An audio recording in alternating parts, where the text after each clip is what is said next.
Hola, muy buenas noches. Me presento con mi grupo de trabajo, mi compañera Ada Ospina y quien les habla, Leandro Penque. Eh, en esta ocasión venimos a presentar de la asignatura Lógica de Programación nuestro trabajo práctico. Nosotros pertenecemos a el Tecnólogo en Desarrollo de Software del primer semestre.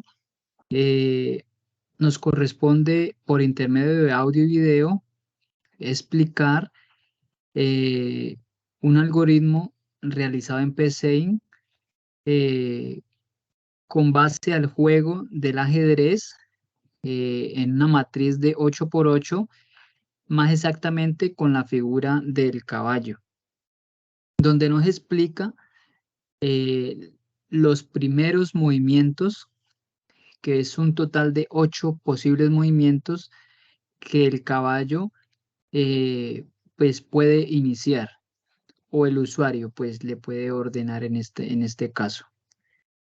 Eh, Vemos que el caballo se puede mover tanto en el eje X como en el eje Y, arrancando en la posición D4. Tengamos en cuenta que aquí la posición D corresponde a lo que son la columna y el número 4 corresponde a lo que es la fila. O sea, columna D, fila 4.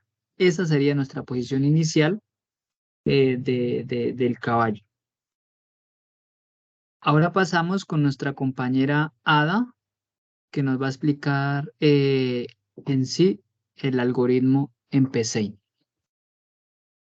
Ok, va, voy a pasar aquí a compartir pantalla para que puedan ver lo que sería toda la estructura del algoritmo. Ok, aquí comenzamos. Acá vemos cómo llamaríamos el algoritmo, que son movimientos caballo-ajedrez.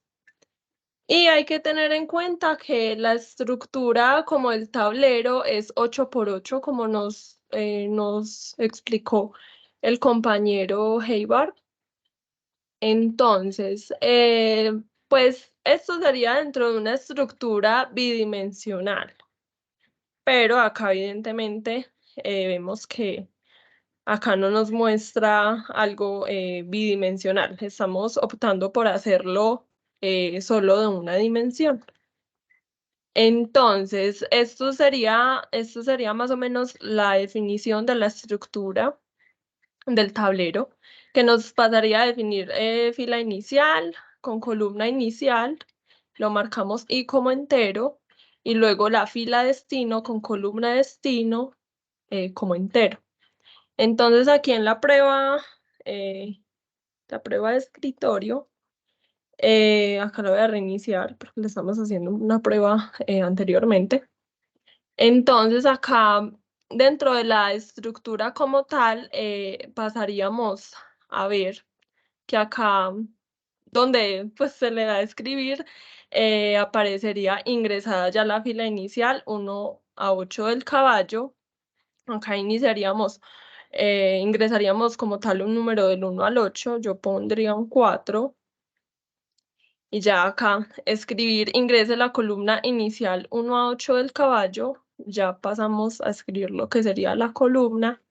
Acá mostraría el ejemplo de cómo se situaría como tal en el tablero, pero no tengo acceso aquí al tablerito.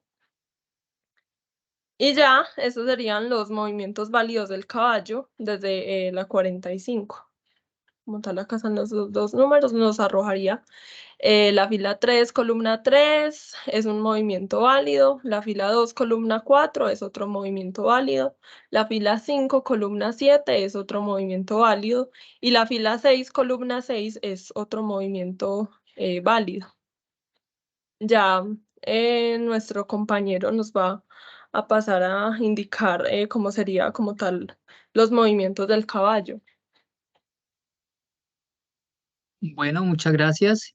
Para complementar lo que es esta estructura de este algoritmo, Pues como lo decíamos inicialmente, nuestras filas corresponden al eje X y nuestras columnas corresponden al eje Y.